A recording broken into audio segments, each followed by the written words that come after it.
اللہ نے بندوں کو اپنی عبادت کے لیے پیدا کیا، انہیں روزی دی تاکہ وہ اس کا شکر ادا کرے، لیکن اکثر نے عبادت کی تو غیر اللہ کی، شکر ادا کیا تو غیر اللہ کا۔ مطلب یہ ہے کہ انکار، زیادتی اور کفران نعمت انسان کی فطرت پر غالب ہے۔ لہٰذا آپ کو بالکل بھی حیرانی نہیں ہونی چاہیے اگر لوگ آپ کے احسان کو فراموش کر دیں، بھلائی کا انکار کر دیں، حسن سلوک کو بھول جائیں، بلکہ آپ سے دشمنی ہی شروع کر دیں اور احسان کے بدلے میں بغض اور حسد رکھیں۔ دنیا کا کھلا دفتر آپ کے سامنے ہے، اسے پڑھیے۔ وہ تمام اس والدین کے قصے ہیں جس نے بیٹے کو پالا پوسا، کھلایا پلایا، اچھی تعلیم دی، اسے سلانے کے لیے خود جاگا، اسے کھلانے کے لیے خود بھوکا رہا، اس کے آرام کے لیے خود کو تھکا دیا، مگر جب وہ بیٹا طاقتور اور جوان ہو گیا تو باپ کے لیے کاٹنے والا کتا ثابت ہوا۔ نافرمانی تو کیا کسی بھی چیز میں کوئی کسر نہیں چھوڑی، والدین کے لیے عذاب بن کر رہ گیا۔ لہٰذا وہ لوگ جن کے احسانات کم ظرفوں نے بھلا دیے ہوں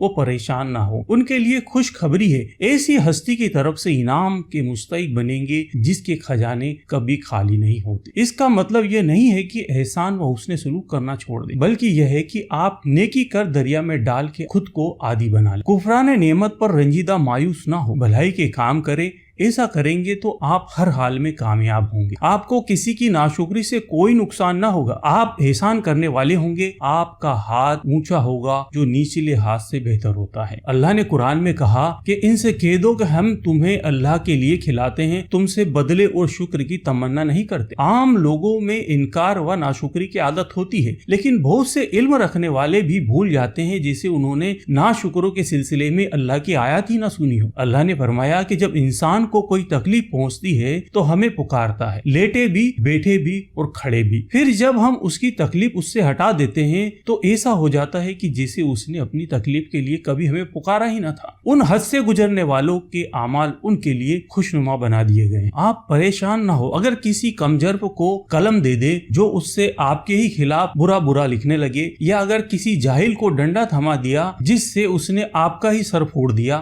آدمی کی نفسیات یہی ہے، جب یہی سلوک وہ ان کے رب کے ساتھ کرنے سے نہیں چوکتے تو پھر ہما شما کی تو بات ہی کیا ہے۔